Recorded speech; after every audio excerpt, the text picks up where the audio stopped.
Amidst the growing calls for Donald Trump to be psychologically evaluated by professionals, the White House did announce this week that Donald Trump would be undergoing his routine physical any day now, really. Unfortunately, when White House officials were asked whether or not this was going to include a psychiatric evaluation, they said absolutely not. They refused to go into detail about what this routine physical was actually going to include, but they did make sure that everybody understood that no, we're not going to take a peek inside the president's head, and I'm assuming it's probably because they don't want to know the truth. Now, there are varying degrees of mental decline, mental illnesses, and things like that. And it could be that Donald Trump just has some kind of personality disorder, like narcissistic personality disorder. And that's what's driving the irrational decisions that he makes on a day-to-day basis. It could be something more severe. As Joe Scarborough continuously points out on MSNBC every single day, he has heard from people close to Trump, allegedly, that the president does have early stages, either Alzheimer's or dementia, diseases that directly affect the brain's ability to function properly, essentially. So it could be something like that. It could be anything in between. But the bottom line is that at this point in American history, most people agree in this country that there's something not quite right about the president's brain. But we shouldn't be surprised that the White House is not going to make him undergo any kind of psychiatric evaluation. This physical that he's getting, or at this point may have already gotten, is done at Walter Reed Memorial Hospital. It's done by military doctors.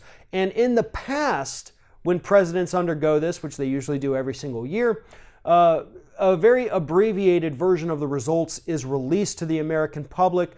Doesn't go too much into detail, but occasionally it will tell us like, hey, he's got high cholesterol, he has an arrhythmia maybe, nothing serious, but just keep an eye on it.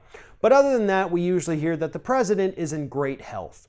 Well, for the last year, we've seen reports from people concerned about Donald Trump's not just mental health, but his physical health. The man does not get any physical activity other than playing golf, which, as most people know, is not a very strenuous activity. He doesn't exercise in any way. He is sedentary most of the day, and he loves junk food and fast food. He is clearly overweight. And so when we get a report back that tells us that, hey, Donald Trump is A+ tip-top shape, don't believe it. You can look at the man and tell, like, no, you may not have any very serious health problems, but there is absolutely no physical way that your body is operating at 100%. Trust me. I think we can all pretty much agree on that, even if you're a diehard Trump supporter. You don't look at Donald Trump and think, wow, that's a fine specimen of how the human body is supposed to work. The point is, we can't necessarily trust what's going to come out of this Trump administration. If we want to get him a psychiatric evaluation, it's going to have to come under the 25th Amendment.